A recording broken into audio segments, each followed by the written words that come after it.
Hello friends, welcome back to my channel. मैं हूं शेखर। दोस्तों, इस वीडियो में हम देखने वाले हैं 40 महत्वपूर्ण प्रश्नों को। और 40 में से दोस्तों आपका स्कोर कितना रहा कमेंट बॉक्स में जरूर से बताइएगा। इसमें दोस्तों उन प्रश्नों को लिया गया है जो किसी न किसी एग्जाम में पूछे गए हैं। UK triple S C, UK PSC, दोस्तों किसी न किसी एग्जाम में पूछे गए हैं, उन्हीं प्रश्नों को यहाँ पर लिया है। तो पहला प्रश्न है दोस्तों यहाँ पर हमारा, इनमें से कौन सी भाषा संविधान की 8वीं अनुसूची में शामिल नहीं है? हिंदी, नेपाली, राजस्थानी, गुजराती। तो दोस्तों इसका यहाँ पर सही उत्तर हो जाएगा ऑप्शन नंबर सी। दोस्तों इसका सही उत्तर है राजस्थानी। दोस्तों संविधान की 8वीं अनुसूची में शामिल नहीं है। दोस्तों ये प्रश्न 2016 में भी किसी एग्जाम में पूछा गया था, शायद पुलिस का एग्जाम था। तो एक दोस्तों कोई हमारी दीदी थी, उन्होंने दोस्तों इसमें नेपाली कर दिया था। उनको लगा कि उसमें जो है नेपाली नहीं होगी, तो घर आके जब देखा तो फिर राजस्थानी इसका सही उत्तर था। तो गलती हो जाती एग्जाम में। दोस्तों 22 भाषाएं हैं। इसका दोस्तों सही उत्तर हो जाएगा यहाँ पर हमारा राजस्थानी। दोस्तों संविधान की 8वीं अनुसूची में नहीं है, इंग्लिश भी नहीं है, ये भी कई बार प्रश्न बनता है। तो इसका दोस्तों सही उत्तर हो जाएगा यहाँ पर हमारा राजस्थानी। अगला दोस्तों यहाँ पर हमारा प्रश्न है, सुमित्रा नंदन पंत को उनकी किस रचना के लिए ज्ञानपीठ पुरस्कार मिला था? वीणा, चिदंबरा, लोकायतन, पल्लव। दोस्तों ये जो सभी की सभी रचनाएं हैं ना, ये किसकी हैं? तो सुमित्रा नंदन पंत जी की हैं। इनका जन्म दोस्तों कौसानी में हुआ था 20 मई 1900 को। दोस्तों इनका जन्म भी पूछा गया था अभी हाल फिलहाल कुछ समय पहले एग्जाम में। तो चिदंबरा के लिए दोस्तों इनको ज्ञानपीठ मिला था, ऑप्शन नंबर सी इसका सही उत्तर है। और कब मिला था?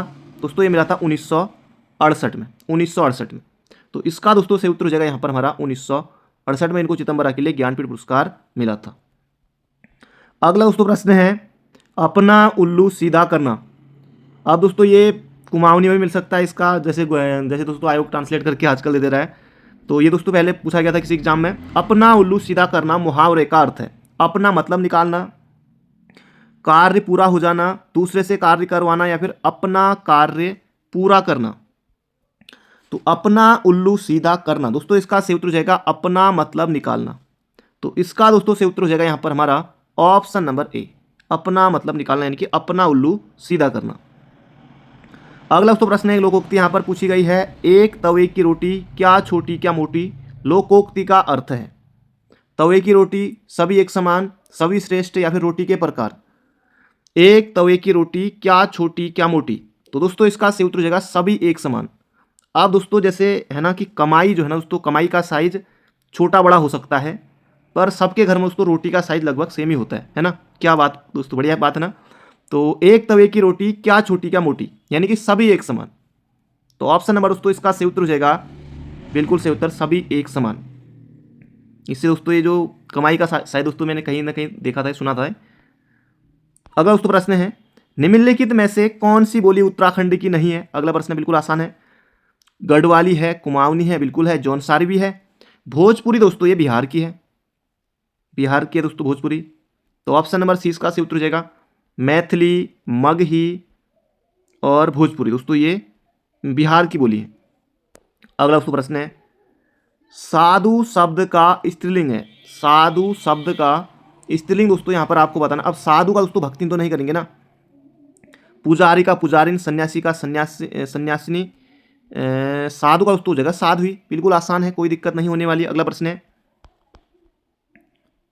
अगला दोस्तों प्रश्न है, उत्तराखंड का आंचलिक कथाकार किसे माना जाता है? मतलब आंचलिक का दोस्तों मतलब होता है कि अपने क्षेत्र विशेष से लिखने वाले। और जैसे दोस्तों आंचलिक कथाकार कहा जाता है फणीश्वर नाथ रेणु को, लेकिन उत्तराखंड का किसे कहा जाता है? तो शैलेश मटियानी को दोस्तों कहा जाता है, शैलेश मटियानी को। ऑप्शन नंबर दोस्तों 20 का बिल्कुल सटीक उत्तर है। लीलाधर जगुड़ी, आवाज़ भी एक जगह है, ये दोस्तों इनका है। घबराए हुए शब्द, ये भी इनका है। इसका दोस्तों से उत्तर हो जाएगा शैलेश मटियानी को दोस्तों कहा जाता है आंचलिक कथाकार। अल्मोड़ा के दोस्तों बाड़े छिना में इनका जन्म हुआ था। इसका सही उत्तर हो जाएगा ऑप्शन नंबर बी। अगला प्रश्न है, उपमा अलंकार किस अलंकार का उपभेद है? तो अलंकार से दोस्तों प्रश्न पूछा गया है, उपमा अलंकार किस अलंकार का भेद है? या तो शब्द अलंकार का होगा या अर्थ अलंकार का होगा, प्रश्ना तो नहीं, श्लेषा भी नहीं। तो उपमा अलंकार दोस्तों किस अलंकार का भेद है? तो ये हो जाएगा यहाँ पर हमारा अर्थालंकार का दोस्तों भेद है। कौन सा? उपमा अलंकार। तो बिल्कुल दोस्तों आपको मोह जबानी याद रखना है, प्रश्न पूछा जा सकता है एग्जाम में। अलंकार से दोस्तों अभी हाल फिलहाल में भी प्रश्न पूछे गए थे, जो कनिष्ठ का एग्जाम हुआ था या अन्य दोस्तों जो एग्जाम हुए थे, अलंकार से दोस्तों निश्चित रूप से प्रश्न पूछे ही जाते हैं। तो बढ़ते हैं दोस्तों अगले प्रश्न की तरफ। अगला प्रश्न दोस्तों यहाँ पर हमारा, हिमालय से गंगा निकलती है वाक्य में कौन सा कारक है? हिमालय से गंगा निकलती है, ये दोस्तों यहाँ पर आपको बताना है। करण से द्वारा, अपादान से, संप्रदान के को लिए, कर्ता ने कर्म को। तो इनमें से दोस्तों कौन सा होगा? तो इसका दोस्तों जो सही उत्तर था दोस्तों दिया गया था, ये हो जाएगा अपादान से। हिमालय से गंगा निकलती है दोस्तों, अपादान कारक होगा, ऑप्शन नंबर 20 का सटीक उत्तर है। कारक से भी दोस्तों प्रश्न पूछे गए हैं लगातार इससे पहले वाले एग्जामों में। अगला दोस्तों प्रश्न है, एक शब्द यहाँ पर दिया गया, हिन हिनाना शब्द है। अब हिन हिनाना में तो कोई संज्ञा आपको लगी, सर्वनाम तो बिल्कुल भी नहीं। हिन हिनाना दोस्तों क्या विशेषण है? इसका दोस्तों सही उत्तर हो जाएगा, ये क्रिया विशेषण है हिन हिनाना। तो इसका सही उत्तर हो जाएगा दोस्तों हिन हिनाना, जैसे घोड़ा हिन हिनाता ना, तो ये हो जाएगा हिन हिनाना, ये दोस्तों क्या है? क्रिया विशेषण है, ऑप्शन नंबर डी।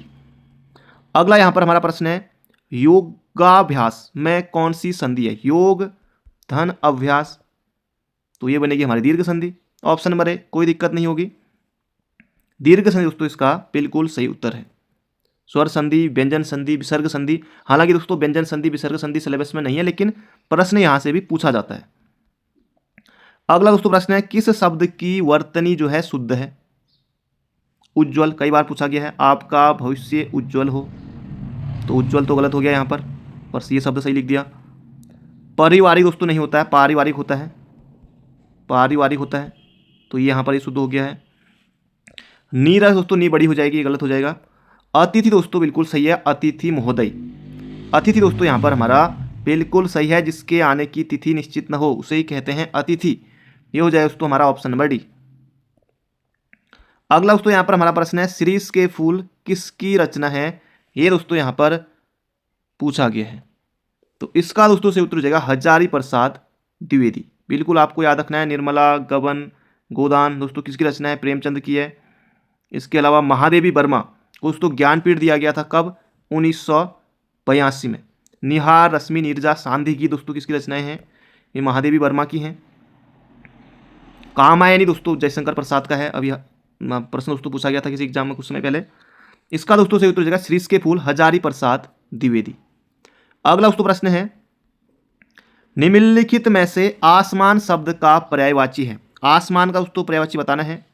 दोस्तों कूट वाले प्रश्न कम ही है, क्योंकि ये हम जो पहले एग्जाम में पूछे गए उनको यहाँ पर देख रहे हैं। सुमन दोस्तों किसका है? तो सुमन हो जाएगा पुष्प का, है ना। और पवन वायु, अनिल भी वायु, और अनल हो जाएगा आग का। तो आसमान का दोस्तों हो जाएगा यहाँ पर हमारा गगन, नभ, अंबर, शून्य, ध्यो। तो इसका सही उत्तर दोस्तों हो जाएगा ऑप्शन नंबर सी। अगला प्रश्न है, निम्नलिखित में से पंचम अक्षर। अब पंचम अक्षर दोस्तों जैसे क, ख, ग, घ और अंग, तो ये पंचम अक्षर आया ना, तो ये तो चौथे पर आया। तो, थ, दो, तो वर्ग तो पहला ही है, प वर्ग, प, फ, प, ये भी पहला ही है, तो ये दोस्तों होगा हमारा मो, ऑप्शन नंबर डी दोस्तों इसका बिल्कुल सही उत्तर है। पंचम अक्षर है कौन सा? मो। अगला दोस्तों प्रश्न है यहाँ पर हमारा, संयुक्त व्यंजन। निम्नलिखित में से संयुक्त व्यंजन है। संयुक्त व्यंजन दोस्तों कौन कौन से? छ, त्र, ज्ञ और स्र। तो इसमें दोस्तों कौन सा आया? ज्ञ। ज्ञ दोस्तों किससे मिलकर बना है? दोस्तों ये मिलकर बना है जौ और यों से मिलकर दोस्तों बना है हमारा ज्ञ। ये प्रश्न भी दोस्तों पूछा गया है कई बार कि ज्ञ किसके मिलकर बना है, ये स्र किससे मिलकर बना है, तो सौ और र से दोस्तों मिलकर बना है। कई बार दोस्तों प्रश्न पूछा गया है, तो इसका दोस्तों से उत्तर हो जाएगा ज्ञ हो जाएगा संयुक्त व्यंजन। अगला दोस्तों प्रश्न है, अनाथ का विलोम दोस्तों यहाँ पर आपको बताना है। अनाथ का दोस्तों अन्नदाता तो होगा नहीं, दुर्बोध भी बिल्कुल नहीं, अनाथ का दोस्तों सनाथ कर सकते हैं, ऑप्शन नंबर सी इसका बिल्कुल सटीक उत्तर है। अगला दोस्तों प्रश्न है, जो बनावटी हो वाक्यांश के लिए एक शब्द होगा। जो बनावटी हो उससे दोस्तों प्राकृतिक तो नहीं कहेंगे ना, क्योंकि प्राकृतिक तो स्वतः ही है, तो ये तो यहाँ पर होगा नहीं। और नैसर्गिक, प्राकृत या कृत्रिम, तो दोस्तों इसका सही उत्तर हो जाएगा जो बनावटी हो उसे दोस्तों क्या कहते हैं? कृत्रिम कहते हैं। बिल्कुल आसान है। अगला दोस्तों यहाँ पर हमारा प्रश्न है, हिंदी साहित्य का स्वर्ण युग माना जाता है। दोस्तों हिंदी साहित्य का स्वर्ण युग किसे माना जाता है? दोस्तों ये भक्ति काल को माना जाता है, ऑप्शन नंबर बी इसका बिल्कुल सटीक उत्तर है। अगला दोस्तों प्रश्न है यहाँ पर हमारा, निम्नलिखित में से कौन सा शब्द पुल्लिंग है? ये दोस्तों यहाँ पर पूछा गया है। आय, सुबह, घटना या फिर दिन।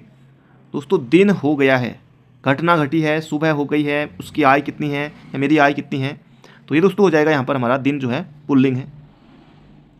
अगला दोस्तों प्रश्न है, अब यहाँ पर सामान्य अध्ययन के दोस्तों प्रश्न दिए गए हैं।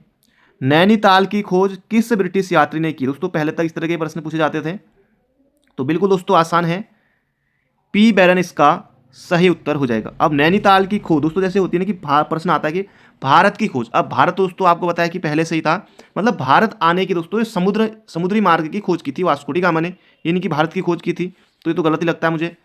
अब यहाँ पर जैसे नैनीताल की खोज किस ब्रिटिश यात्री ने की, अब नैनीताल भी दोस्तों पहले से था, हालांकि उससे पहले दोस्तों ट्रेन ने भी दोस्तों नैनीताल को देखा था, लेकिन ट्रेन ने ज़्यादा मतलब कि ट्रेन ने हल्के में लिया था, ट्रेन ने ज़्यादा ध्यान नहीं दिया, हालांकि ट्रेन ने भी पहले देखा था नैनीताल को। तो नैनीताल की दोस्तों खोज किस ब्रिटिश यात्री ने की, दोस्तों ये प्रश्न पूछा जा चुका है एग्जाम में, तो ये हो जाएगा यहाँ पर हमारा पी बैरन, पर्सी बैरन दोस्तों इसका नाम है। और इसकी दोस्तों जो रचना है वह है पिलग्रिम नामक एक नाटक है, पिलग्रिम, पर्सी बैरन का। अगला दोस्तों प्रश्न है, किस तिथि को उत्तराखंड में हिमालय दिवस मनाया जाता है? ये दोस्तों यहाँ पर पूछा गया है।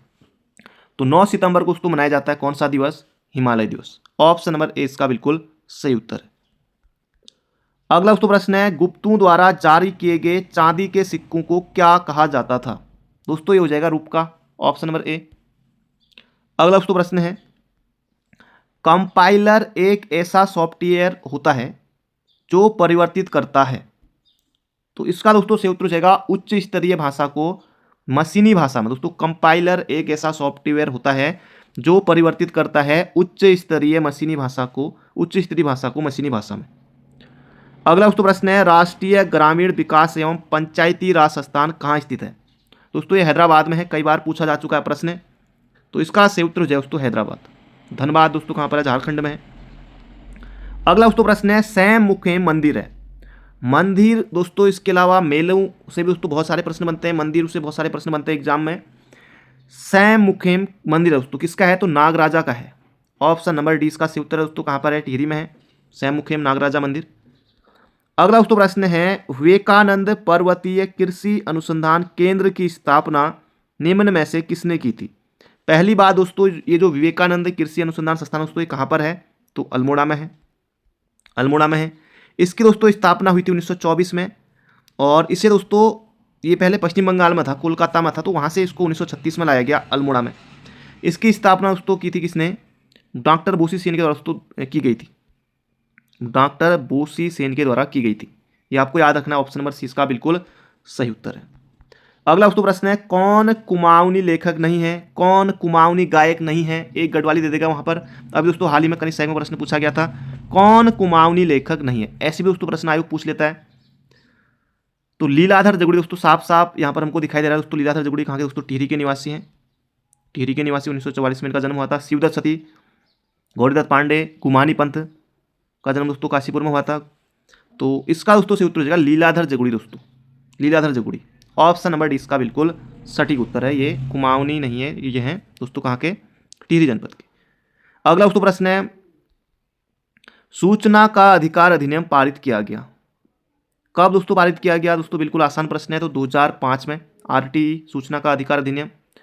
संसद में दोस्तों कब पारित किया गया? ये 15 जून को, 15 जून 2005 को, और लागू दोस्तों ये कब हुआ? 12 अक्टूबर 2005 से। बिल्कुल आपको महजबानी याद रखना है, तो इसका सही उत्तर हो जाएगा ऑप्शन नंबर बी। अगला दोस्तों प्रश्न है, 73वां संविधान संशोधन संबंधित है, दोस्तों ये हो जाएगा पंचायती राज व्यवस्था से। बिल्कुल आसान है। 24 अप्रैल को दोस्तों मनाया जाता है कौन सा दिवस? पंचायती राज दिवस। 24 अप्रैल को दोस्तों मनाया जाता है पंचायती राज दिवस। 73वां संविधान संशोधन दोस्तों किससे संबंधित है? तो पंचायती राज से संबंधित है। नगरीय दोस्तों किससे, स्थानीय निकाय दोस्तों, ये 74वां संविधान संशोधन इसके लिए आता है, तो ये हो जाएगा पंचायती राज व्यवस्था से। अगला दोस्तों प्रश्न है यहाँ पर हमारा, स्वतंत्र भारत का अंतिम गवर्नर जनरल कौन था? दोस्तों आज ज़्यादा ही आसान आपको लग रहे होंगे प्रश्न, हालांकि दोस्तों ये सभी प्रश्न पूछे गए हैं किसी न किसी एग्जाम में, यूके त्रिपरीक्षा या यूके पीएससी। तो इसका दोस्तों से उत्तर हो जाएगा सी राजगोपालाचारी। भारत का दोस्तों पूछा है स्वतंत्र भारत का अंतिम गवर्नर दोस्तों सी राजगोपालाचारी।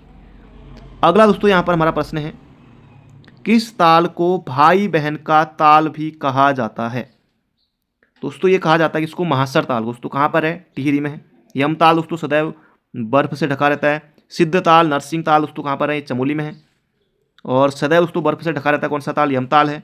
महासर ताल को दोस्तों कहा जाता है भाई बहन का ताल।